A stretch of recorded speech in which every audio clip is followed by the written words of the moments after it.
Bonjour ou bonsoir, tout dépend où est-ce que vous êtes dans le monde. Alors aujourd'hui, Homecoming sur Madère TV reçoit un invité de marque, Monsieur Doudou Sarr, manager chez Youssoundo, pour Youssoundo en tout cas dans les pays anglophones, mais aussi fondateur de Dakar Music Expo.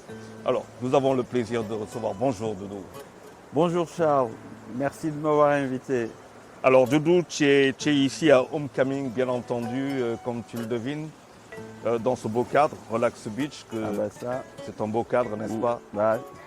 super, mais on ne se rend pas compte de ce qu'on a, mais voilà. Et il est quoi? Il est quelle heure? Il est pas midi. Il n'est pas encore midi. Voilà, on peut être dans la ville, dans le vacarme de la ville, et puis s'échapper pour venir prendre un déjeuner dans ce cadre magnifique. Donc ça c'est Dakar, ça c'est le Sénégal. C'est le charme de Dakar. Absolument. Alors Doudou, tu n'as pas toujours été dakarois, tu es de Thiès, je crois. Oui, Ben de Nyarigar, comme on dit, la capitale du rail. Oui, et fier de l'être. Et fier de l'être. Oui. Ça ne va pas t'empêcher de quitter pourtant Rail, la capitale du rail, pour Londres. Eh bien non, pour Tours, en Indre-et-Loire d'abord. En France? En France, oui. Donc je ne suis même pas passé par Dakar. Et j'ai eu pas mal d'amis quand je suis arrivé en France qui m'ont beaucoup taquiné. Toi, tu es un paysan là, toi, tu n'es même pas passé par Dakar. Donc oui, donc Thiès, né, grandi à Thiès, de parents qui sont de Louga et de Toubé-Dieye, respectivement, du côté de ma mère, donc à côté de Mekhe, et puis plus haut vers Louga. Et ils sont installés, ils se sont rencontrés d'ailleurs à Thiès. Mon père était enseignant et ma mère était commerçante, surtout dans tout ce qui est textile. Une dame très très très connue à Thiès, paix à son âme, parce qu'elle nous a quittés au mois d'octobre. Brave femme, exemplaire dans tout, à qui je renouvelle mes prières au passage parce qu'elle est partie rejoindre les autres, elle est partie dans la vraie vie en fait. Donc que la terre lui soit encore légère. Amen. Et donc Thiès, j'ai grandi à Thiès et j'ai fait tout mon cursus scolaire à Thiès, donc primaire, secondaire. Et après le secondaire, j'ai eu une bourse d'études pour aller en France, pour étudier les langues étrangères appliquées, parce qu'à Dakar, à l'époque, on ne pouvait pas faire allemand et anglais en même temps. Tu pouvais faire ou allemand ou anglais, mais tu ne pouvais pas faire les deux. Donc ça, c'était en septembre 84, quand j'ai eu mon bac en juillet, j'ai eu la chance d'avoir une bourse du gouvernement sénégalais, je tiens à préciser, pour aller étudier et faire mes études supérieures en France. Et j'ai atterri à Tours parce que j'avais un grand frère qui était là-bas et des amis qui étaient là-bas. Donc je suis arrivé à Tours en Indre-et-Loire et j'y suis resté pendant 5 ans. Et j'ai fait mon cursus maîtrise, après post-maîtrise. Et ensuite j'ai eu une opportunité d'aller enseigner le français à Londres. C'est ce qui m'a amené à Londres d'abord. Donc je suis parti à Londres. Et je ne suis jamais revenu en France. En fait, j'y suis resté. Donc, je suis arrivé à Londres en septembre 89. Et comme on dit, the rest is history. Et voilà un petit peu le parcours. Mais bon, voilà, ça c'était. Je pense que ce n'était pas programmé. Au moment où je passais le bac, je me suis dit, tiens, j'ai envie d'être interprète. En fait, avant, j'étais même je voulais aller dans le cursus Subdeco, HEC, mais bon, je m'y suis pris un peu tard. Je suis arrivé en France un peu tard et l'école supérieure de commerce de Tours avait déjà commencé. Je ne pouvais pas faire une prépa. Donc, comme j'étais pas mal dans les langues, je me suis inscrit. J'avais une préinscription aussi dans la faculté de langue de François Rabelais à Tours. Donc, Tours, c'est la capitale de la. C'est une des villes phares de l'Indre-et-Loire, pour ne pas dire des bêtises. Et il était important pour toi de partir? Partir, c'était important ou à l'époque, c'était pour aller, pour avoir d'autres opportunités qu'on n'avait pas ici. Et donc c'était le système où alors tes parents étaient assez nantis, donc ils te payaient les études à l'étranger ou bien tu demandais une bourse pour aller faire tes études supérieures. En général, c'était soit de l'excellence, donc les bourses fac, tout ça, c'était genre premier du concours général, premier dans tout. Ou alors c'était des bourses d'études dans des domaines qu'on ne pouvait pas avoir au Sénégal, à l'université de Dakar. Donc dans mon cas, c'était la possibilité de faire les deux langues en même temps. Langue étrangère appliquée, je pense qu'à l'époque, ça n'était pas disponible à Dakar. Donc c'était purement une quête d'opportunité de pouvoir faire quelque chose qu'on ne pouvait pas faire ici. C'était ça la première motivation. Et ensuite, il y avait une curiosité naturelle de... Bon, j'ai toujours été voyageur un petit peu, donc j'ai toujours été dans une dynamique d'aller ailleurs, dans une dynamique d'aller chercher. En Wolof, on dit Kudul Tuki Dokham Fudek Nehe. Donc bon, voilà, j'étais toujours dans une dynamique de Tuki. Mais comme l'expression qui est maintenant d'usage, Tuki Tahoul de Teki, donc Munga de Kufi, Teki Fi. Et je pense que ça a beaucoup de sens. Hein. Donc je suis parti, j'ai fait une formation, j'ai eu un travail, ce qui était aussi une aubaine hein, pour plein de gens, parce que je voyais des gens qui avaient la même formation, qui n'avaient pas de travail. Et ça m'a permis d'asseoir ce qu'on doit asseoir dans la vie, c'est de sécuriser ses arrières, de bâtir quelque chose dans la vie. Ouais, voilà. Alors comment ça s'est passé avant Londres, Tours? Comment ça s'est passé ce séjour en France avec les Français? Alors, je ne sais pas par où commencer. En tout cas, ça a été très intéressant. Bon, comment ça s'est passé? Par quel aspect on va commencer? D'abord, c'était le choc culturel en arrivant. Hein. C'était deux cultures très différentes. Il n'y a rien qui te prépare à ça. Je parle de 84 quand même. On comptait à l'époque les gens qui partaient faire leurs études à l'étranger. Donc tu arrives en France.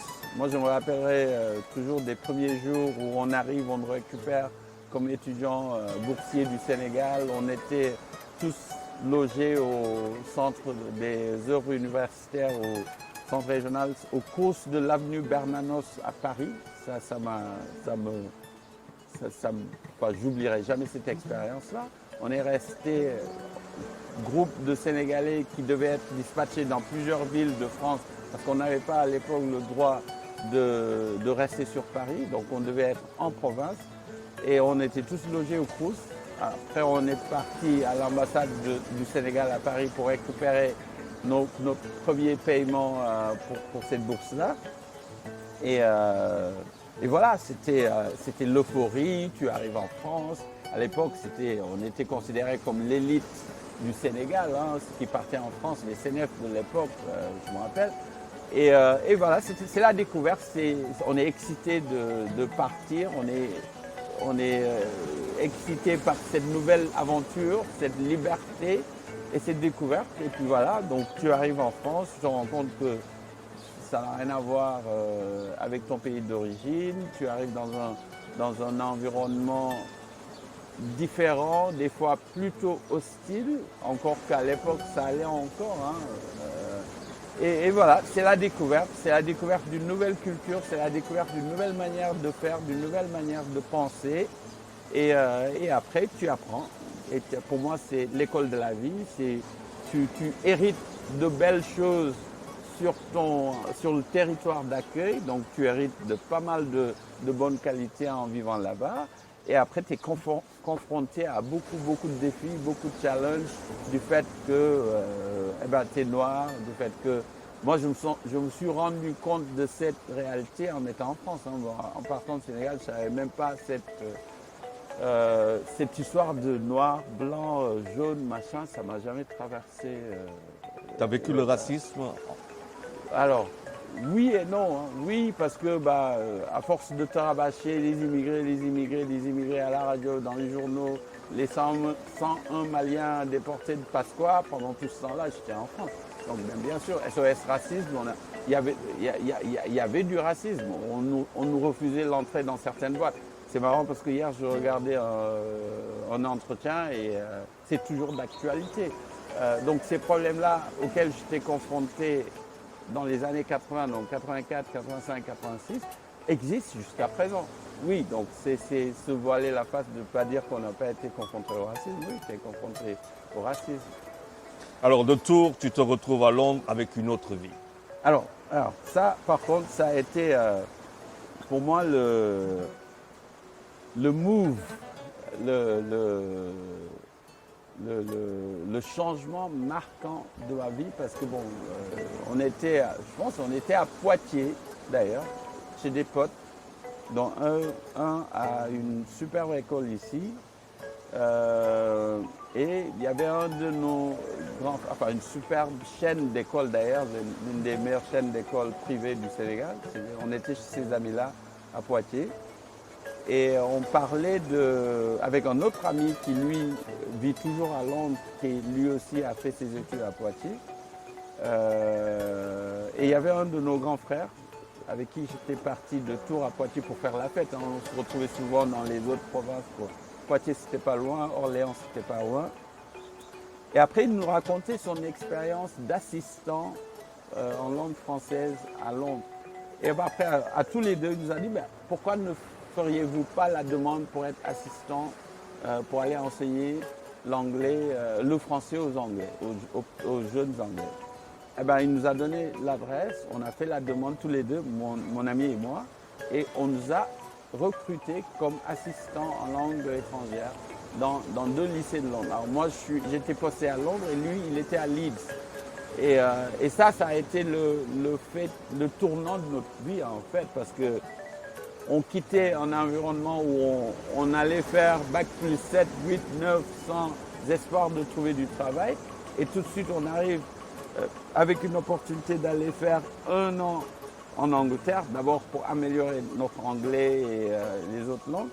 Et on se retrouve avec du travail. Ce qui était inattendu on s'y attendait pas. Et du coup, je suis resté 25 ans. Je suis resté 5 ans, je ne suis pas retourné en France à l'époque. C'était le choc de 2 systèmes différents. Chaque système avec ses avantages et ses inconvénients. Et puis voilà, avec ses opportunités aussi. Alors j'arrive en Angleterre à l'époque, en 89, 7 ans. Je vois des Rastaman conduire des Jaguars. Je me dis non mais attends, je suis où là? En train de discuter avec des flics, en train de rigoler. Je dis ça c'est pas ce que j'ai laissé derrière moi. J'arrive chez moi, enfin l'appart où on logeait. Le journal de 20 heures était présenté par un noir. C'était l'équivalent de PPDA à l'époque, de Patrick Poivre d'Arvor à l'époque. En Londres, c'était le chroniqueur, le journaliste, le présentateur du 20 heures le plus connu d'Angleterre, le plus populaire, et c'était un noir. Peu de temps après, le ministre des Finances était noir, ainsi de suite. Donc, et comment tu vis ça, toi? J'arrivais, je me suis dit, ça, une fierté, je suis au paradis, moi. J'ai dit, ah bon, ça c'est vos pays. Donc c'est pour ça que je suis resté, parce que le contrat était, à l'origine, c'était un contrat de 1 an renouvelable. Et figure-toi, au bout de l'année, on s'est démerdés tous les deux pour pouvoir rester, avec l'autre ami. Et on a fait carrière dans l'enseignement. Lui, il est actuellement principal dans son lycée. Moi, j'étais chef du département de langue quand je quittais cette fonction d'enseignant. Voilà, donc on s'est retrouvé dans un Eldorado en termes d'opportunités professionnelles qui était incroyable. Et par la suite, on a vu un flux d'étudiants africains ou même de Français venir sur Londres parce qu'il y avait beaucoup plus d'opportunités de trouver du travail. Jusqu'à présent, on dit que Londres est la 4e ou la 5e ville française par le nombre de Français qui vivent là-bas. Donc il y avait un énorme. Mais bon, après, quand on parlait de système de santé, la France était top du top du top, ainsi de suite. Couverture sociale, France top. Opportunité de travail, Angleterre, à cause du système libéral qu'ils ont. Donc voilà. des opportunités et je suis resté sur place. Ouais. Et tu ne vas pas faire que rester sur place. Le parcours exceptionnel de lettres appliquées du lycée ici à Thiès, lettres appliquées en France, le lycée. Mais tu es aussi dans un autre domaine dans lequel on te connaît beaucoup plus, c'est le monde culturel. Il paraît même que tu vas faire dans antiquaire aussi. Ah oui, je me rappelle, je pense que Youssou est venu dans mon magasin à Londres à l'époque. Hein. J'avais une galerie. Alors pourquoi tout ça? C'est academia, donc les études académiques, lycée, université, et la passion. La passion, ça a toujours été la culture, ça a toujours été la musique, ça a toujours été l'art, ça a toujours été la mode. Maman était une experte en textile, elle faisait du tie and dye, elle faisait du batik, elle vendait des tissus, elle était une superbe. Elle avait des machines à coudre, donc elle était dans tout ce qui touchait au textile, elle était vraiment assez connue dans la ville de Thiès, même ma grand-mère. Donc j'ai eu, à n'importe quel moment dans mes souvenirs d'enfant, on avait 4 ou 5 tisserands à la maison. Donc j'ai grandi dans cet environnement, avec les tisserands maniaques ou les tisserands tout couleur, enfin deux styles de tissage très différents. Donc j'ai grandi avec autour de moi des couleurs, de l'art, et puis après il y avait un papa qui était enseignant, donc qui insistait sur ces valeurs-là. Donc moi, j'ai été abreuvé dans ces deux puits, disons. Donc d'une part, l'enseignement, la réussite académique, et puis d'une autre part, le goût pour l'art, et ça ne va pas quitter. Donc quand je suis arrivé en France, on faisait toutes les soirées étudiantes, on faisait tous les défilés de mode, on faisait, Tu animais aussi. J'étais DJ, j'animais, même à Thiès, avant de partir, on faisait tout ça. On a fait, à l'époque, à l'ère du disco, on était dans toutes les matinées disco en tant que promoteur et DJ. Maintenant, quand je regarde, je me suis dit, finalement, cette passion ne m'a pas quitté et en fin de compte, je la vis pleinement parce que je travaille dedans. Et du coup, à un moment, j'ai arrêté l'enseignement. Je faisais de la traduction et de l'interprétariat en freelance. J'ai arrêté tout ça pour créer une galerie. Alors ça a été un moment très marquant parce que ça m'a permis de découvrir l'Afrique tout entière. Alors, en vivant en France, on côtoie des Ivoiriens, des Togolais, des Béninois, donc l'Afrique francophone. Et en vivant en Angleterre, tu as des Nigérians, des Zimbabwéens, des Sud-Africains. Et du coup, donc, je me suis dit, ce serait bien de pouvoir découvrir tous ces pays africains. Et donc, j'ai pris goût à aller acheter des objets d'art, à venir les vendre dans les marchés, faire les foires, tout ça, machin. L'été, on allait en Italie, on vendait à la page pour arrondir, on faisait le modou pour arrondir les fins de mois, parce que la bourse était à l'époque 1400 francs français. Et on revenait avec plein de thunes à l'époque. Moi, je me rappelle, 86, 87, à l'époque où tu n'avais pas besoin, comme Sénégalais, d'aller en Italie, d'avoir un visa pour aller en Italie. Toutes les vacances, on partait en Italie. Donc, c'était le seul pays où on n'avait pas besoin de visa. Et puis, on trouve une forte communauté sénégalaise qui a beaucoup grandi après. Et on se retrouvait à la plage pour vendre des... Et il y avait un autre ami qui, lui aussi, a fait le pari de l'immigration, qui est venu, qui s'est installé, enfin, deux autres amis qui se sont installés en Italie, à qui on rendait visite pendant les vacances, et puis on faisait le modou sur la plage. Mais on revenait en France avec plein de thunes, avec beaucoup d'argent, avec plein de fringues aussi. À l'époque, très insouciant de la vie, disons, d'adulte. Donc voilà, donc ça nous a permis d'avoir des fins de mois assez confortables en tant qu'étudiant. Et après, en Angleterre, j'étais assistant, j'étais prof, donc j'avais un salaire. Mais malgré ça, je faisais les soirées, je faisais les marchés, parce que j'aimais l'art. Et à un moment, j'avais ouvert une galerie que j'ai tenue pendant pratiquement 5 ans et que j'ai dû fermer à la suite des événements c'était 2000... Septembre 2011, c'était en quelle année? 11 septembre 2001. 2001, voilà. Donc j'étais dans un centre commercial où il y avait un fort taux de fréquentation de nos amis du Golfe. Et du coup, le taux de fréquentation est allé de 90% à presque 30%, ce qui a impacté beaucoup de magasins. Et donc, j'ai dû fermer le magasin pendant un moment. Et tout de suite après, j'ai repris mes activités de promoteur de musique. Donc, je faisais des soirées dans une boîte à Londres où on présentait des musiciens africains, on faisait la promotion. Donc, du coup, je suis parti avec des amis. J'ai été pigiste à la BBC. J'ai aidé à faire des émissions de musique sur la musique africaine à la BBC. C'est comme ça que je me suis fait mon réseau en Angleterre. Et puis après, je commençais à aller dans les salons professionnels. C'est ce qui m'a amené à faire le DMX aussi. Donc, Et Youssou N'Dour, alors, dont tu Youssou deviens quelques années après le manager pour les pays anglophones. Alors, je pense qu'une partie de l'histoire, elle va rester off, mais on se connaît depuis mon bac, en fait, depuis 1984. On s'est rencontrés pour la première fois. J'étais avec un ami, on avait un piano qu'on voulait vendre. On était à court d'argent, on est venu de Thiès à Dakar, on voulait lui vendre le piano. Il n'a pas acheté, mais à l'époque il nous disait on pense à inclure cet instrument dans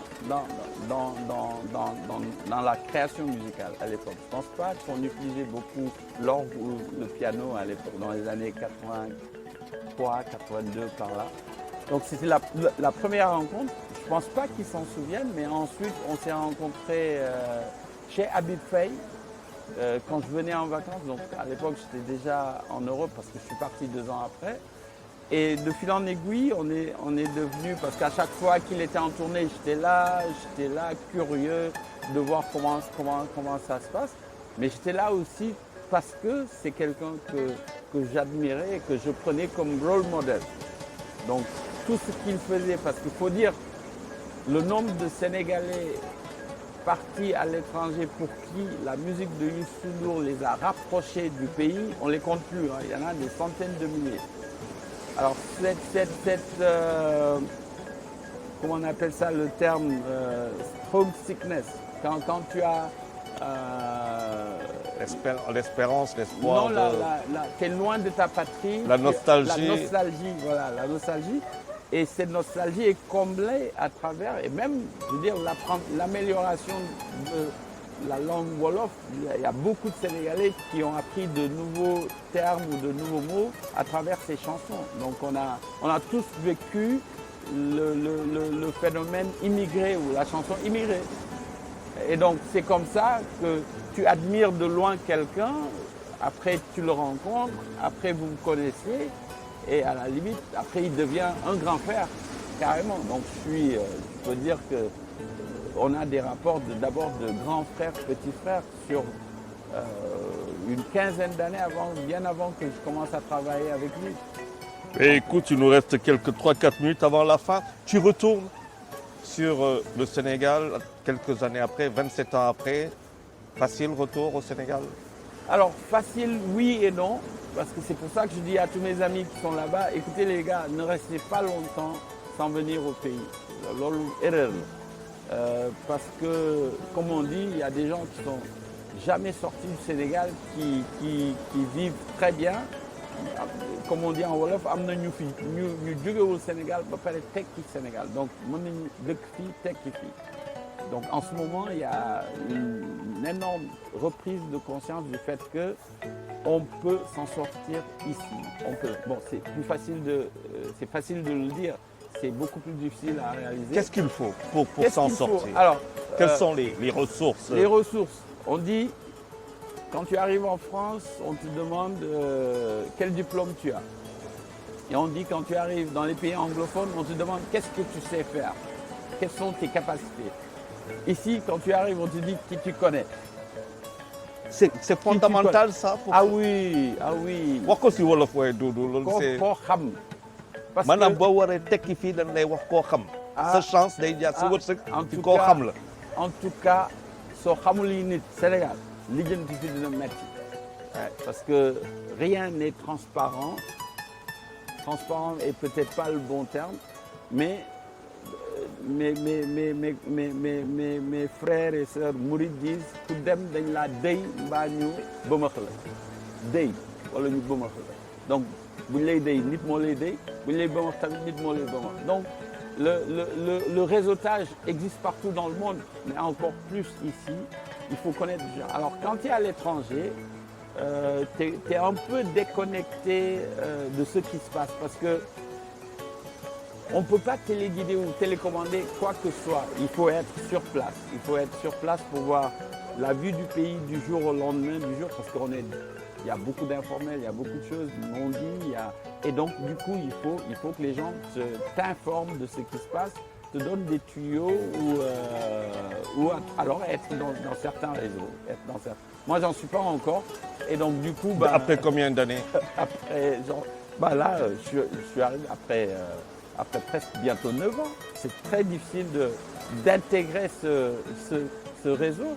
Alors après, bon, il faut faire de la politique ou alors il faut être d'une famille assez influential, comment on dit ça? Influente. Ah ouais, influente. Et c'est ça. Mais bon, Dieu merci, alhamdoulilah. Je veux dire, il y a plein de gens qui s'en sortent sans avoir ce réseau-là ou qui s'en sortent à la sueur de leur front. Donc, et puis voilà, à chacun sa chance. Hein. À chacun sa chance. Mais par contre, la chose sur laquelle j'aimerais bien insister, c'est que à Dakar, locaux. Ah oui, il faut que les gens te disent, écoute, va voir un tel, même pour régler un petit papier administratif, il te faut des connexions, il te faut des trucs. Sinon, la voie classique est non seulement chronophage, mais bon, voilà, c'est parsemé d'embûches, c'est compliqué, c'est énergivore, c'est compliqué. Regrettes-tu ton retour? Non, je te laisse même pas finir ta question, non. Au contraire, je me rends compte qu'il fallait rentrer plus tôt. Et encore merci à Youssouf, il fallait rentrer plus tôt. Et voilà quelqu'un, c'est l'exemple parfait, il est resté là, il y a cru. Il y croit toujours, il continue. Et moi, il a été très influent par rapport à la décision de revenir au Sénégal. Ouais. Des jeunes prennent les pirogues pour partir. Toi, tu viens, comme d'autres sont revenus. Que dirais-tu à ces jeunes?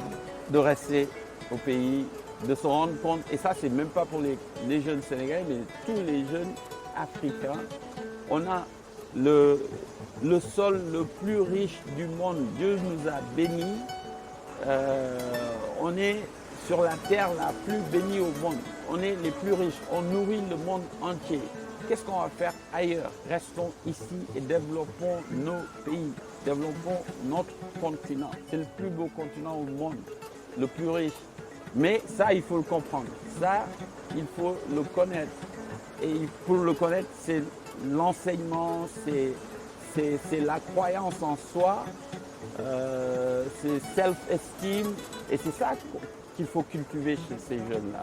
Il faut qu'on leur fasse croire que ils peuvent s'en sortir. Ils ont le plus beau, le meilleur continent au monde en termes de richesse. Et ces richesses-là, pour les exploiter, il faut du kham-kham. Et ce kham-kham-là, il faut aller le chercher, il faut aller jangli, il faut aller se cultiver. Ouais. Mais nous avions comme invité Doudou, c'était très intéressant de discuter pendant ces minutes dans Homecoming. Merci d'être venu. Merci à toi, Charles. Merci. Et merci, très chers téléspectateurs, à une autre fois pour notre numéro. Ciao, ciao.